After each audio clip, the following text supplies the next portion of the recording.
In order to understand what Buddhism is in more detail, we should continue to look into the matter of independence, especially independence as to our study of Buddhism. It's been a couple thousand years since the Buddha first taught, and so over the years, obviously, things have changed.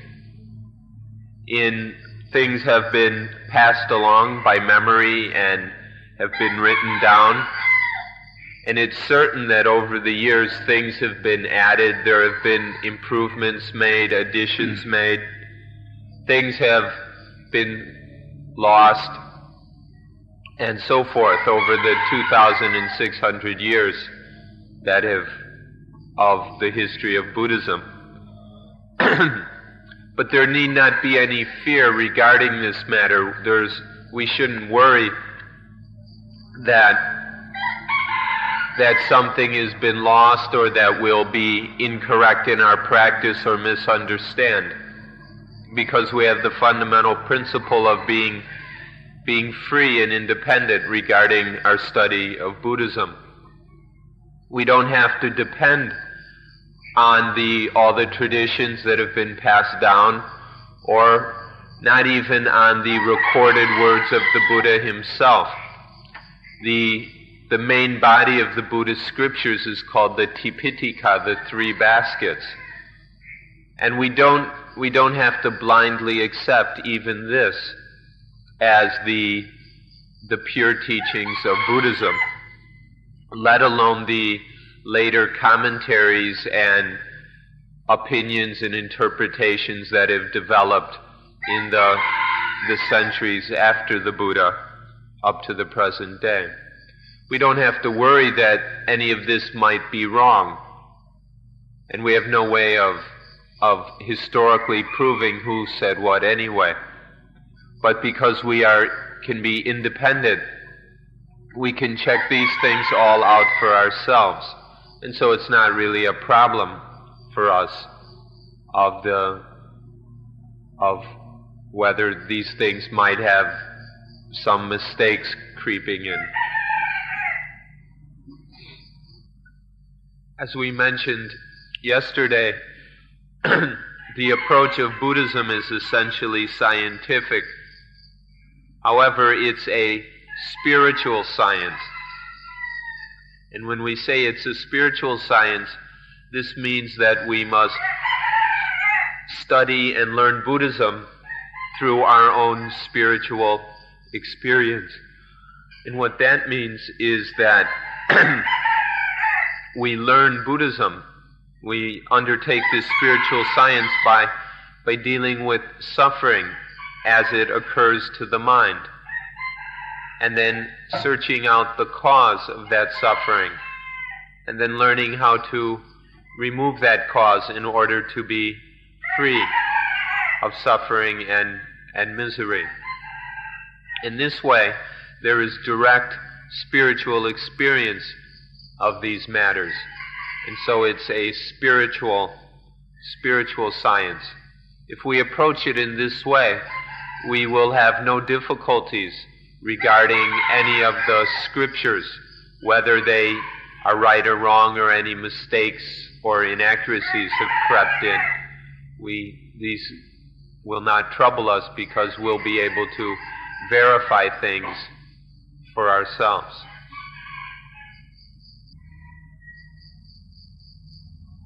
When we take this approach to Buddhism, of treating it as a spiritual science, there's a whole lot of things then that we don't really have to bother with, such as environmental, external, cultural factors. A number of Westerners, when they decide to study Buddhism, they go off and study Indian history, Indian geology, Indian politics, all kinds of things about India. And they spend quite a lot of time in a way that is essentially unnecessary, because what they're studying isn't really Buddhism itself. People studying comparative psychology and things like this. Even to, not only are all those kind of external things unnecessary, even just studying the Buddha's life isn't really essential. In the Buddha's time, nobody was going around reading up on the Buddha's life and memorizing all the facts of it, as is done nowadays. Or another thing that is popular is books about Buddhism in China, Buddhism in Tibet, Buddhism in Burma, Buddhism in Thailand. And all these books are essentially unnecessary too, because they don't really deal with Buddhism itself. They're just dealing with this, all the cultural accoutrements, all the cultural additions that have been put onto Buddhism in these various countries. All of this is essentially unnecessary. We don't need to worry about learning all that stuff. All we need to deal with is the basic facts of suffering as it occurs in the human mind, and then the way out of suffering. Making this direct experience, spiritual experience of things, is all that we really need to study.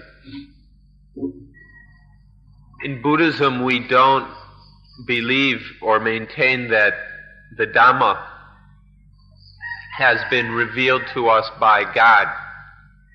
And so we have no need or interest in quoting God or relying on the authority of God or of depending on any so-called God's revelation. Instead, we can learn all these things, we can discover all these things within ourselves. The only authority is our own direct, personal, spiritual experience. And so we do this by what we call in the Pali language sikha,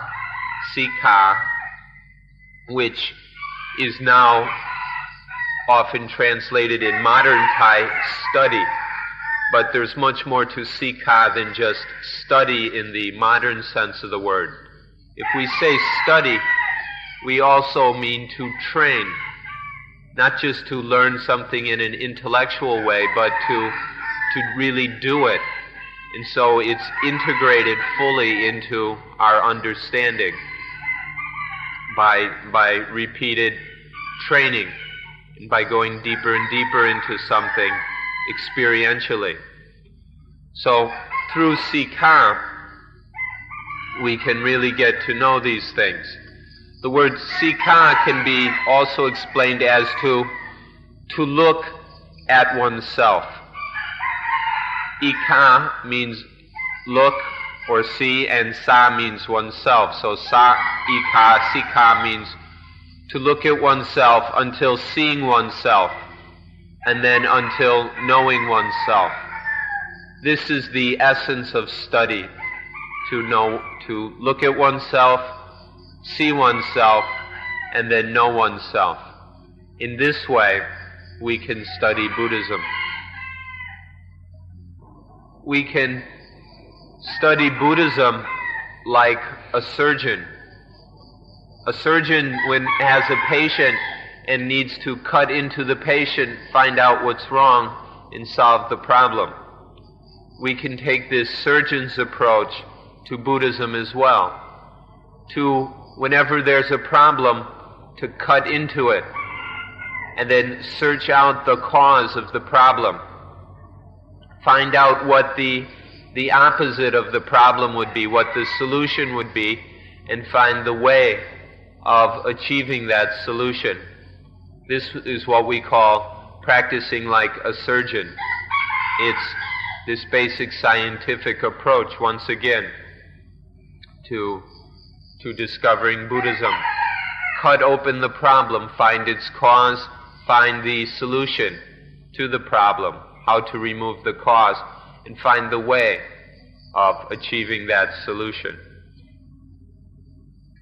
If to study or learn about Buddhism isn't what people would normally think about these things, the only way is to really practice it. The way to come to this experience is to try it out, to test it, to do it, to practice it in real life. This is where one learns Buddhism, through practice. One can only study these things through practice, through actually doing it. It's not really necessary to have any books or any schools or classrooms for these things. It isn't even necessary to have any scriptures. In fact, in the Buddha's time, they didn't have any of these things at all. A lot of the things we've developed in later times, all these scriptures, these schools and universities of Buddhism, and all these different things, didn't even exist in the Buddha's time. They weren't necessary. All they did back then was they practiced it. They directly confronted problems in life. They directly faced any suffering in life, and then just went right into that like a surgeon, like a scientist, to find out the cause and to learn how to solve that problem. And this is the only way to really learn Buddhism, by directly dealing with the problems and the suffering that arises in life. When one finds the way to solve these problems, that is the practice of Buddhism and the study of Buddhism through solving these problems. Now we'd like to say something about knowledge, which in the Pali language is called jnana, or knowledge. Jnana has many, many levels. And in short, there are at least 3 fundamental levels of knowledge. The first is called sutta. Sutta is knowledge that has been learned, heard from others, read from books, and so on. Second-hand knowledge. Then there is knowledge which is cinta, which means that comes from thought. To take what we've heard, think about it, reason about it, investigate it using logical tools or whatever. That leads to a second level of knowledge, a little bit more certain and useful. And then the third level is called bhavana, or the knowledge that comes from development leading to direct realization. If we practice that thing that we've heard about and thought about until we have direct realization of it, that is the highest level of knowledge, which we call bhavana. To really know something, especially something like Buddhism, we have to have all 3 levels of knowledge. It's not enough just to have the first or the second. And so it's necessary to improve our knowledge until it includes all 3 of these levels. Nowadays, education in this world only involves the first kind of knowledge, the sutta. All the schools and universities in the world now only are passing on this information and having the students learn it and memorize it. There are these universities filled up with millions of volumes, but that really isn't able to help us to get to the heart level of Buddhism. If we just hear about it or read about it, that's not going to do us much good. If we go and take what we've heard and learned and think about it and reason about it in the way that scientists do, to figure out, well, what is suffering, what's the cause of suffering, what's the way out of suffering, this is more helpful. But in the end, it's necessary to have a direct realization of whatever it is. To just think about and investigate what suffering is and what the end of suffering is not yet direct realization. We have to see that, experience it directly within our own hearts. And then we call this realization. It's only this realization that leads to enlightenment. It's not really possible to understand something important without this third level. If there's anything important in life that you want to know, it's necessary to investigate it through all three levels. And so this is the approach we take to Buddhism. This realization, we have to understand, is the first kind of knowledge can be taught by other people. But when it comes to realization, nobody can teach it. Nobody can have the realization for you. It has to happen directly, personally, independently, individually, completely free. Nobody can do it for us, and nobody can teach it to us. But this is the level of realization that is true wisdom and is the only way to really understand what Buddhism is about. So you needn't rely upon anything external. You don't have to depend on or to put your hopes on anything outside yourself. This is completely unnecessary. The school of Buddhism is something that you must open within yourself. If you want to have a library, you must find it within yourself, within your own direct experience and realization. This is the only valid school or library for learning Buddhism, the one within yourself. And so those of you who have come from Europe, Australia, North America, in order to learn Buddhism here, you won't actually be able to learn Buddhism itself in this way by coming from who knows where. Because what we're doing now is still an external kind of learning. All we can do right now is for you to learn the way of learning Buddhism, the method to discover Buddhism. That's what we're talking about now. To actually learn it, you have to sit down and open that school within your own hearts, to look within inside until there is your own direct understanding, until you clearly realize these issues within yourself. That's how you can learn Buddhism for yourself. But at this time we're discussing the way to learn Buddhism. This is all you can get from another person. You cannot learn Buddhism from anybody but yourself. And so this Buddhism is a study, we could also say, of the mind. You could even call it psychology if you wanted. But it's important to distinguish it from the psychology that is commonplace in the world. The psychology that they're learning all around the world is not the same as the psychology that we study in Buddhism.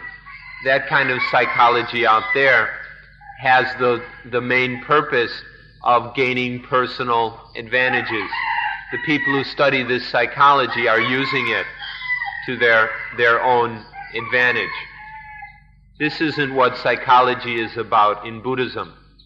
In psychology, instead of trying to build up and develop one's ego for one's own benefit, in Buddhism, the thing is to become liberated from all attachments, to let go of all these weights. And so if you want to see Buddhism as a psychology, don't go and confuse it with the ordinary selfish psychology that is most common in the world. And so we study Buddhism as this special kind of psychology for letting go of things, getting free of things, being liberated from things. And then from this way, then when this study is realized, then we can use that to tremendous benefits.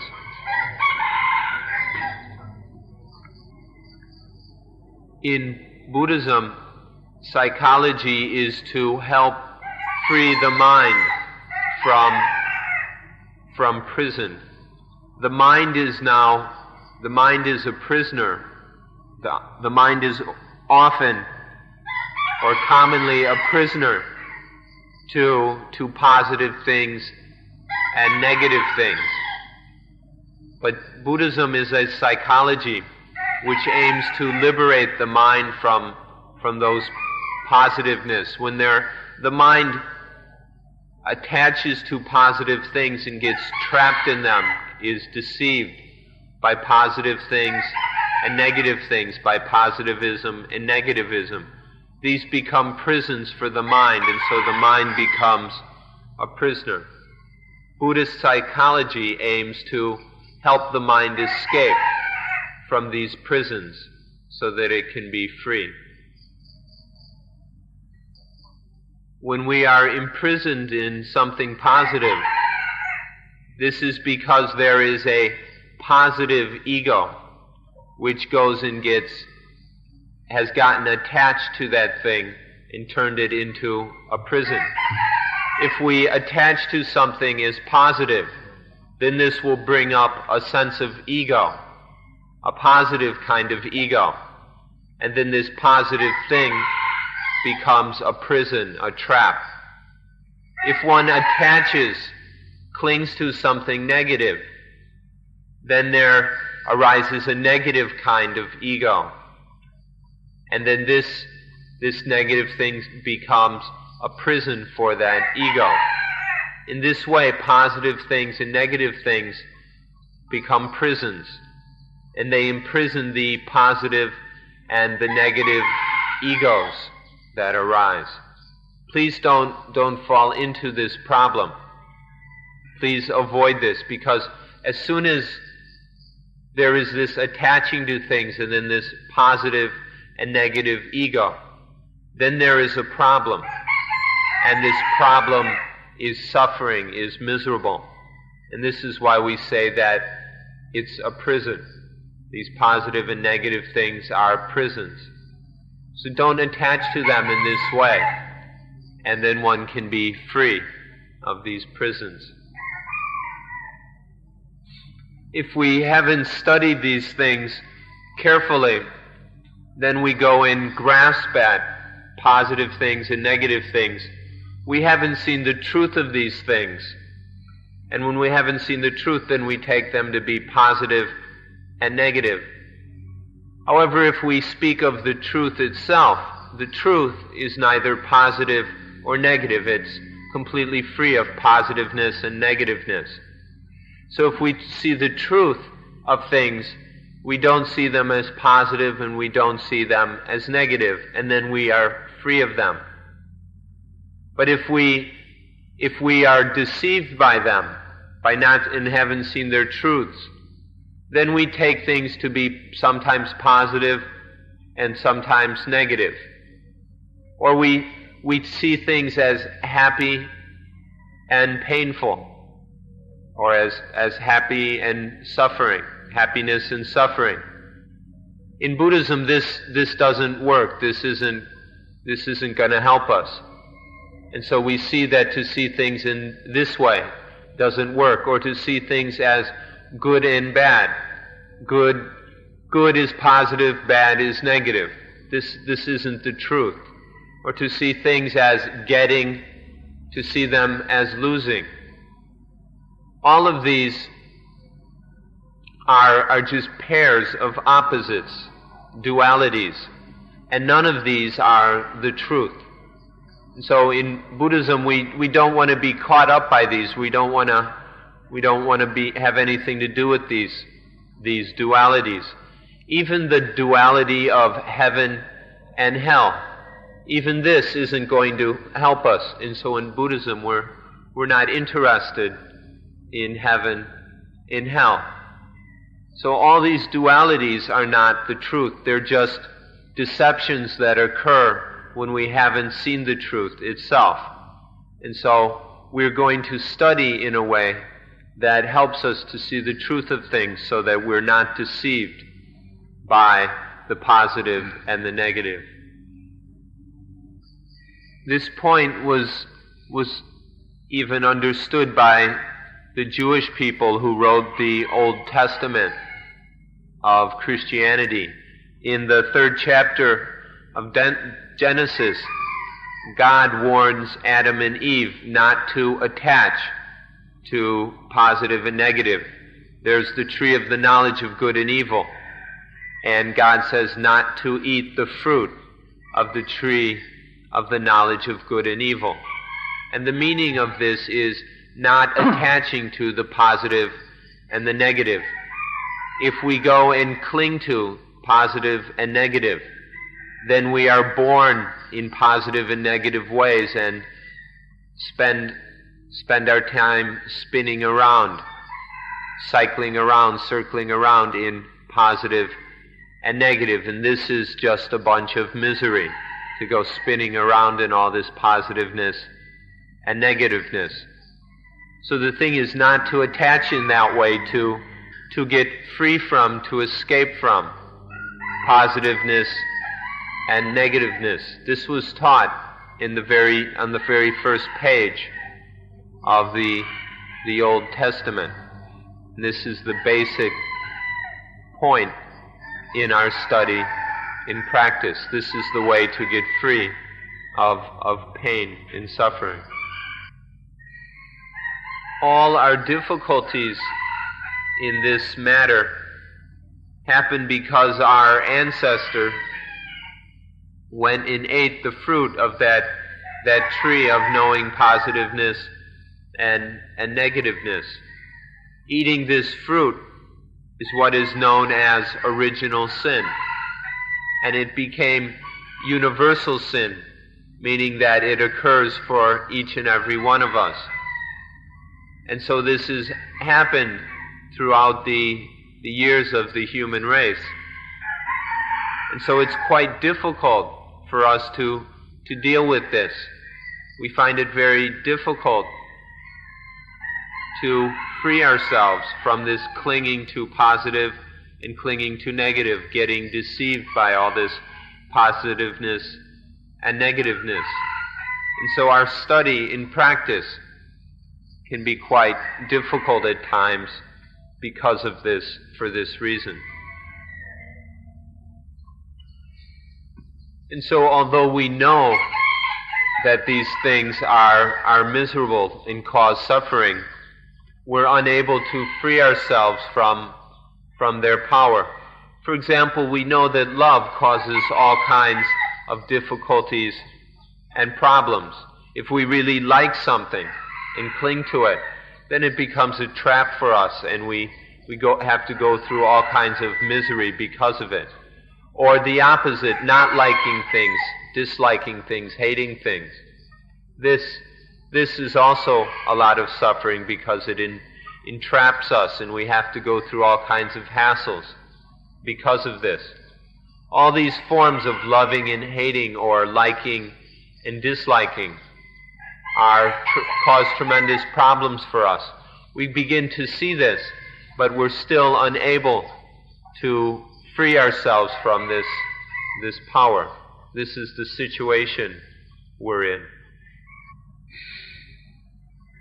Whenever there is loving or hating, or liking and disliking, then there arises some kind of selfishness.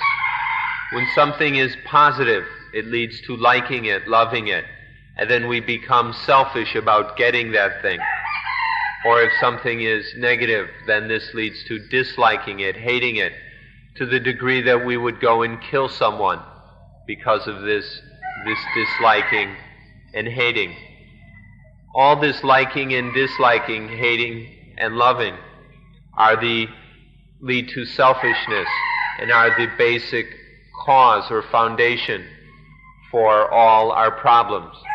All this positive and negative keeps us spinning around in selfishness, and this leads to all kinds of hassles and difficulties. Once there's liking and disliking, then this leads to things like fear, worry, anxiety, getting excited, and all kinds of things. We worry about things that haven't come yet, and we think about, we dwell upon things that have passed. This is all because of liking and disliking, which are forms of selfishness. And so it's necessary to get beyond all this positive and negative, because it just keeps causing us problems. And this life that is beyond positive and negative, we can call the new life. However, this is just a word we use. In fact, it's not really new. It's the original life. It's existed for countless centuries. But since for us, it's something that we don't know, when we meet it anew, it sounds like something completely new. So we call it the new life, although it's not really so new. This life that is beyond and free of positive and negative is the new life that we ought to get to know, we ought to realize. When there's liking and loving, then we want to pull things in, gather them in. When there's disliking and hating, we're trying to push things away, to get rid of them, even destroy them. If we live our lives under the influence of this liking and disliking, then life is just push and pull, pushing and pulling all the time. Is that kind of life enjoyable? Does a life of push and pull make you happy? This is something that you should examine carefully. Does all this push and pull make you happy? So this is what we need to study in order to find a life that is free of all the pushing and pulling. Gladness is not at all restful. It's very active, very busy. And then sadness is neither a kind of rest. It's also quite busy. Both gladness and sadness keep the mind spinning around. Happiness and suffering as well are very busy for the mind.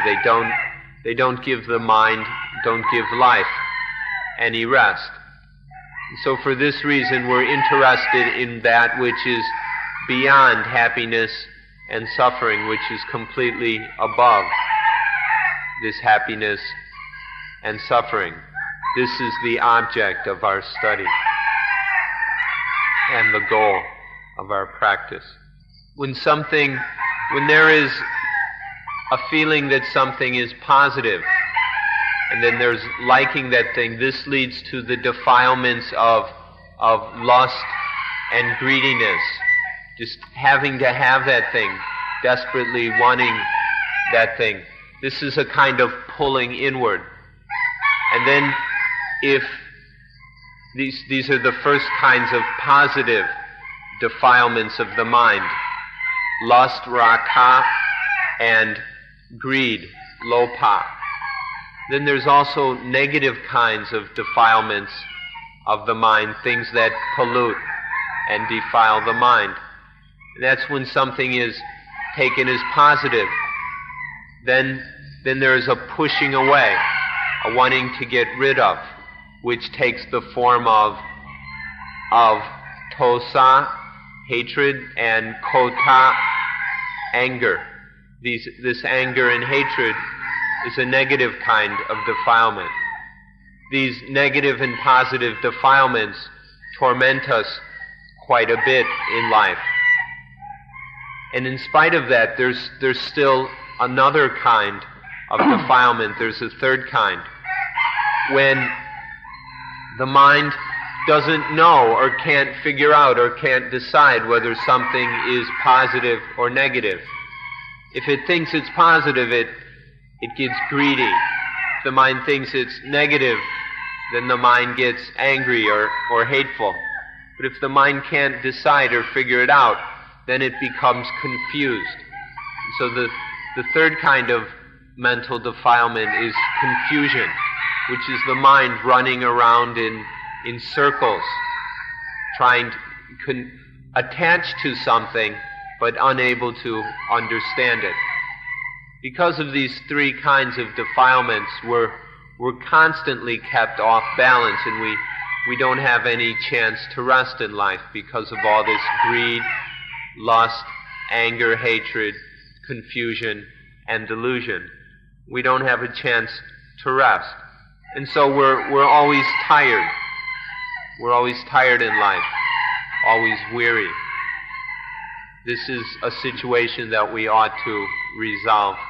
For these defilements, there are dozens, hundreds, even thousands of names. If one wants to distinguish and separate them up, one can come up with thousands of names of defilements. But if we summarize them, then there are only three basic defilements. There is the greed and lust kind, the anger and hatred kind, and the delusion kind. The one of pulling in all the time. The one of pushing away, and then the third is running in circles. All of these are disturbances for the mind. If we like something, this liking, this loving things leads to the one kind of positive defilement. Disliking and hating is the second.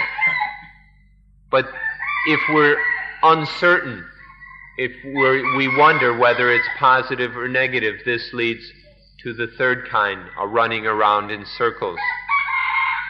This word uncertain is very important. Because of our uncertainty about things, there occurs confusion and delusion, and this keeps us off balance. Buddhism aims to completely eliminate all uncertainty, and by eliminating uncertainty, then we can be free of all these defilements. Any kind of bad mood, bad temper, or harmful emotion are just various forms of these three defilements. And it's the object of Buddhism to free humanity of these things.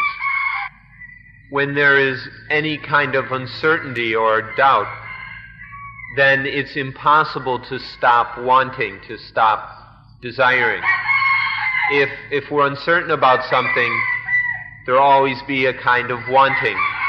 We don't know whether it's positive and we should like it, or negative and we should hate it. And so we'll always be uncertain about it and full of desires. For example, not knowing whether this is enough or not, or if this is good or bad. This will always be coming because of this certainty. So the mind keeps running around in circles. For example, a millionaire might have accumulated piles and piles of money, and still there will be uncertainty. Is this enough? Is all this money enough yet? Or uncertainty whether this is really good. Is this good enough? This kind of uncertainty can be very tormenting. And so we need to get free of this. And if we can free ourselves of all this uncertainty, we can also get free of the liking and disliking. And so we need a high level of knowledge or jnana in order to free ourselves of this uncertainty. The highest kind of knowledge there is in order to deal with this situation in Buddhism is called atammayata. Now this is probably a word that sounds strange to you because although it appears in the Buddhist scriptures, nobody talks about it, nobody teaches it. But this word atamayata is very, very powerful. The meaning of it is the state where nothing can affect the mind. If the mind is in this state of atamayata, then nothing can affect it, nothing can condition it, nothing can concoct that mind. And so then that mind is completely free of positive and negative. If the mind doesn't have this atamayata, then there will be uncertainty about things. And that uncertainty will concoct the mind, will stir it up and send it spinning off in various directions. So atamayata is the highest level of knowledge, which allows the mind to be free, to be liberated from positive and negative and from all these defilements, especially that of uncertainty.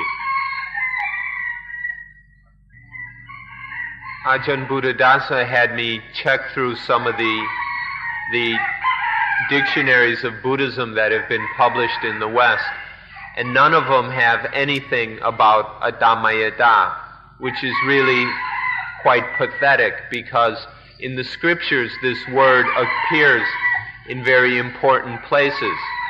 But then these Western scholars who've compiled these dictionaries left out this very, very important word. So it seems that unfortunately they didn't understand Buddhism very well, especially this most important word. So we'd like to advise you not to make the same mistake. This word atamayata has the highest meaning. It's extremely powerful and can help us tremendously. This atamayata is when the mind is dwelling or is living in a way that nothing can concoct it, nothing can mess it up. This is the highest knowledge that we need in order to free ourselves from all problems. When the mind sees atamayata, when the mind has this understanding, then nothing positive or negative can touch the mind. In fact, there's nothing that is positive or negative when the mind has atamayata. Nothing is good or good or bad, or any of these things. And so in this atamayata, the self, the ego, cannot arise. All this I and mine and he and she and you and her and him, all this stuff cannot occur when there is atamayata, when the mind sees atamayata. All suffering, all misery arises because of the self, because of the ego. As soon as there's a sense of self, of being a separate individual, as soon as we have this concept or feel that we exist separately, then there will be selfishness. And this selfishness inevitably in all situations causes suffering, brings misery into life. But this sense of self, this sense of me, of being a separate person or individual, all this I and mine and you and he and she and her and him, all this positive and negativeness cannot occur if there is atamayata. We only become selfish because we don't see, we don't understand atamayata. So this is how crucial this truth is. When you don't have atamayata, you can travel around the world as many times as you want, and you'll never find any rest. You can keep looking, but without atamayata, you'll never find any rest, any peace. But as soon as one has atamayata, then one can find peace. One can rest, because this Dhammayata will allow the mind to be free, to be unaffected by all the things that disturb it, which hurt it, which annoy it, and which prevent any peace, any ability to relax. And so it's essential to understand a Dhammayata. So please consider the words resting place of struggling souls. Our lives, our souls are constantly embattled, constantly struggling all the time, looking, trying to find desperately in search of a resting place, a place where we can truly rest, in which we never find. A Dhammayata is this resting place that we so desperately need. It's the place of peace amidst all the struggle and conflict and stress that disturb us so much and send us traveling around the world. And so this is something we'd like you to consider.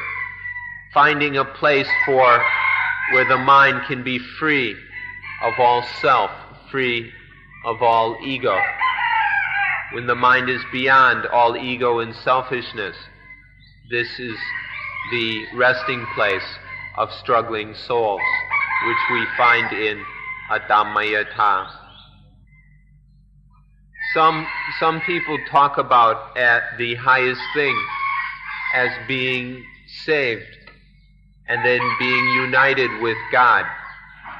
But to speak in this way has a positive flavor, a positive quality about it. In Buddhism, we don't see things as being either positive or negative.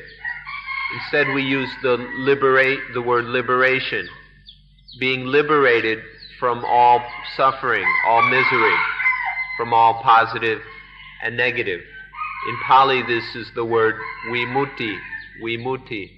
And this has nothing positive and nothing negative about it.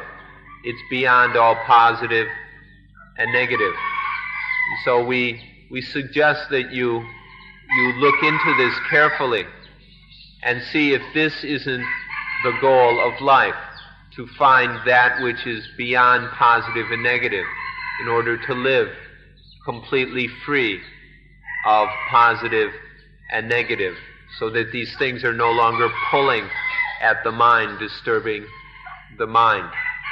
This thing, or this state which is free of positive and negative, we can say it is void.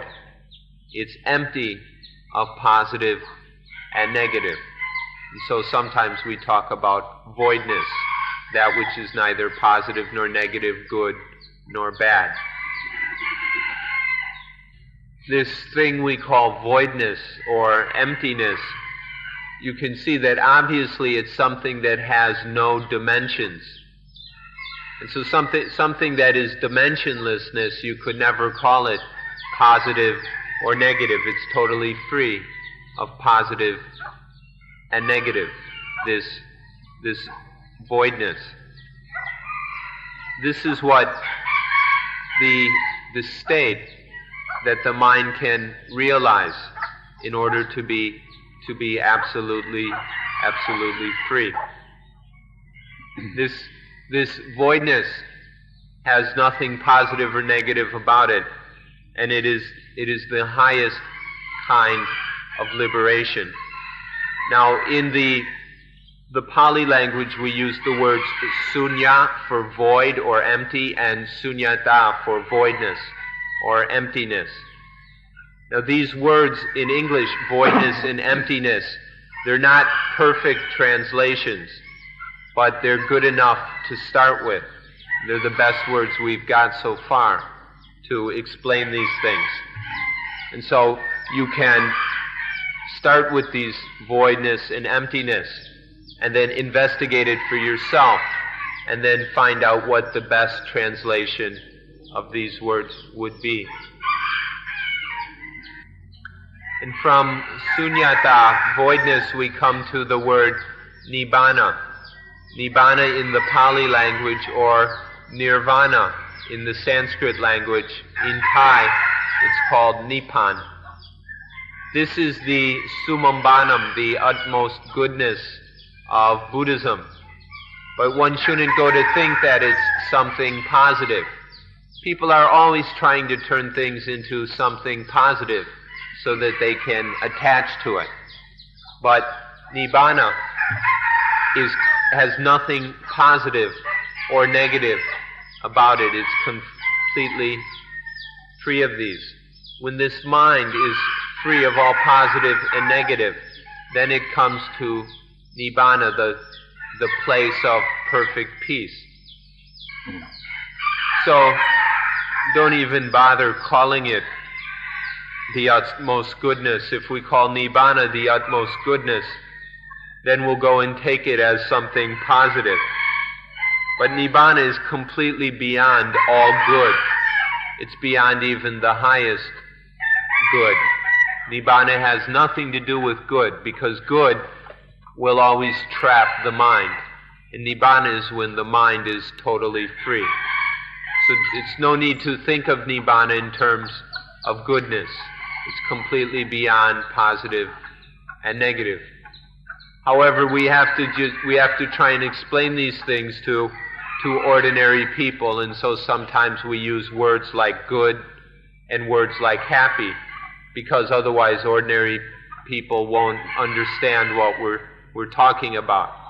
But in the end, to understand Nibbana properly, you have to understand that it has nothing to do at all with anything good or bad, positive or negative. If we understand Nibbana in this way, then it can lead us to freedom, or we can actually realize true Nibbana. If we attach to something as good, then it bites. If we attach to something as bad, then it bites. Good and bad bite in different ways. But as soon as we attach to something as either good or bad, it's going to bite. It's going to be painful and difficult. As soon as there's any kind of attachment to anything, then the mind is going to be heated up, stirred up, and this is pain. This is suffering and misery. Nibbana is the state that is absolutely, perfectly, totally free of all attachment. In Nibbana, there's no clinging to anything as good or bad, as I and mine, as anything. This is the state of freedom that we ought to get to know. This word Nibbana, which is free of all positive and negative, literally means coolness. Nibbana means this state where there's no liking and disliking, good and bad, negative and positive, we call coolness. This has nothing to do with death. You may have been told or something mistakenly that Nibbana means death. This is absolutely wrong.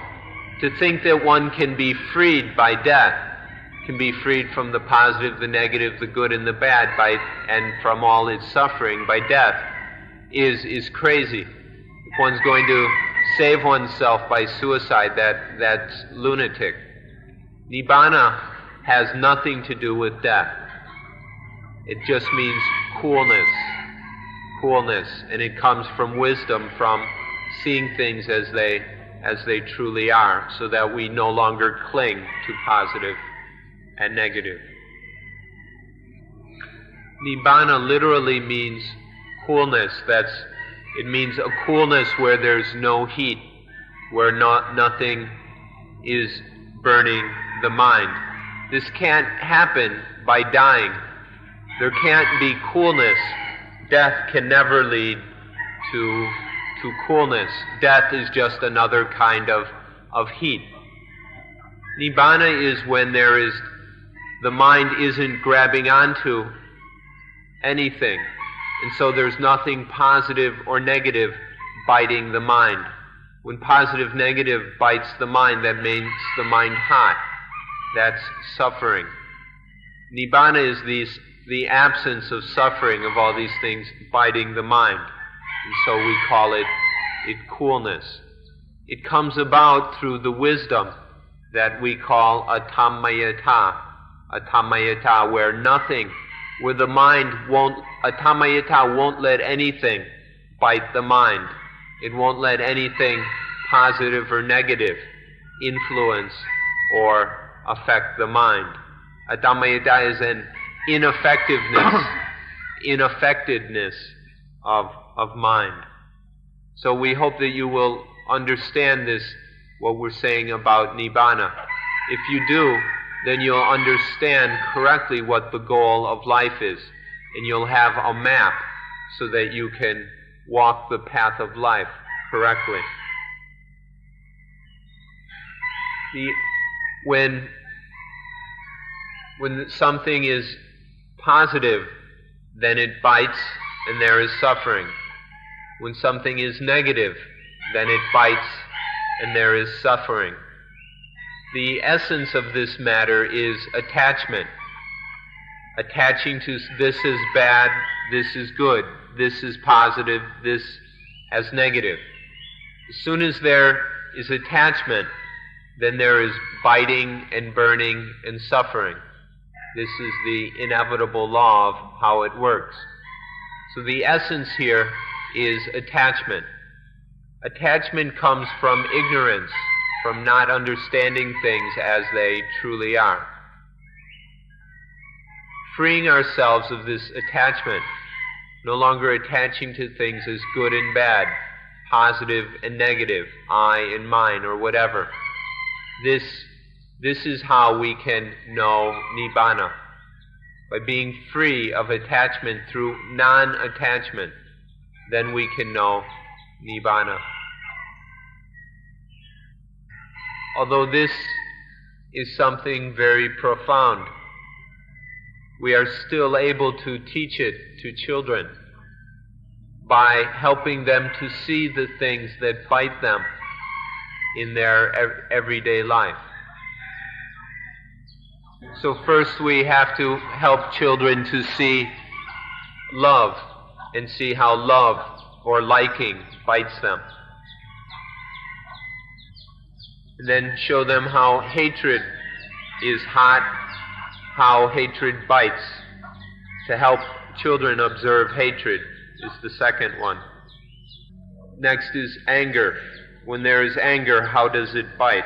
And then next is fear. When there's fear, how does it bite? How does fear prevent any possibility of rest and peace? Next is excitement. When there's excitement, there can't be any calm, any peace. How does this excitement disturb and hassle the mind? Next is worry and anxiety, which is always about the future, about we've clinging to the future, and then through this attaching, then there's all kinds of worry and anxiety about what might happen or what might not happen. How does this bite and claw? And then thinking of past things, remembering and dwelling upon and feeling a sense of loss regarding the past. This interferes with life quite a bit also. And then there's envy. What is envy like? And also look, who does it bite first? When there's envy, does it bite the person who's envious, or does it bite the person who we're envious of? Obviously it bites we who are envious first. The next one is jealousy. But in Thai there are two words. There's hung and huang. Huang is more general. It's a general kind of jealousy. Hung is a specific kind of very possessive jealousy about sexual things, specifically one's lover, one's husband or wife, or whatever. There are these two kinds, a general jealousy about things, and then the specific sexual jealousy, and how very powerful these are, and how, look and see how they bite.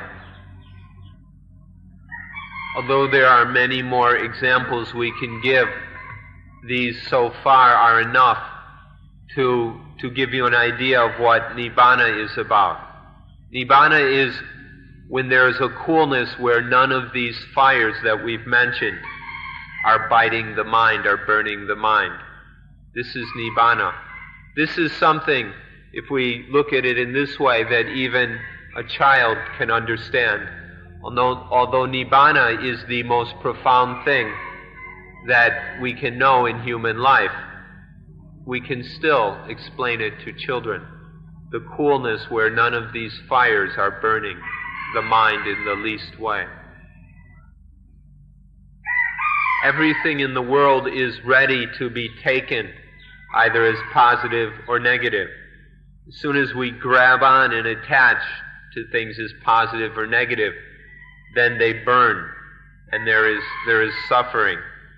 The suffering takes various forms that we've just mentioned. There's love or liking, hatred, anger, fear, worry and anxiety, excitement, possessiveness, and so on.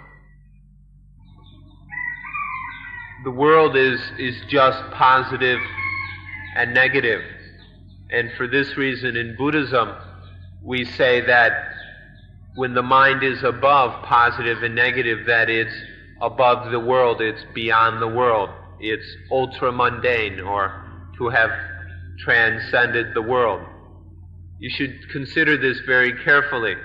Although our bodies are always in the world, we can be above the world when the mind is free, is no longer grasping at positive and negative. These words are probably most strange for you to say, above the world within the world, above the world within the world. This may sound somewhat strange, but when the mind isn't attaching to anything as positive or negative, then that's to be beyond the world, within the world. It's just, there's no way of not being in the world, but without any of this attachment, there is being above the world while in the world, beyond the world, within the world. Or we can say, in the world, but beyond it, in the world and not of it, in the world above it. Now please don't think that what we're saying is illogical, that to be above the world, within the world, is something illogical. If the mind is beyond positive and negative, isn't clinging to good and bad, then you'll see that there's nothing illogical about being beyond the world while living in the world, being above the world while living within the world. There's nothing illogical about this. In fact, this is just the state that we call new life.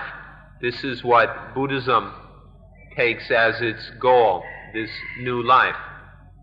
We call it new life because for those who don't know it yet, it's something very new. But once one knows it, then one sees that it's not really new at all, that people have known about this new life, this kind of life, this way of life for thousands of years. But until we know it for ourselves, it may sound strange and it's something very new. But this new life, free of positive and negative, this is what Buddhism is about. We hope that you will be successful in your coming here and taking the time and put out the effort to come and spend some time here. We hope you'll be very successful in realizing the new life.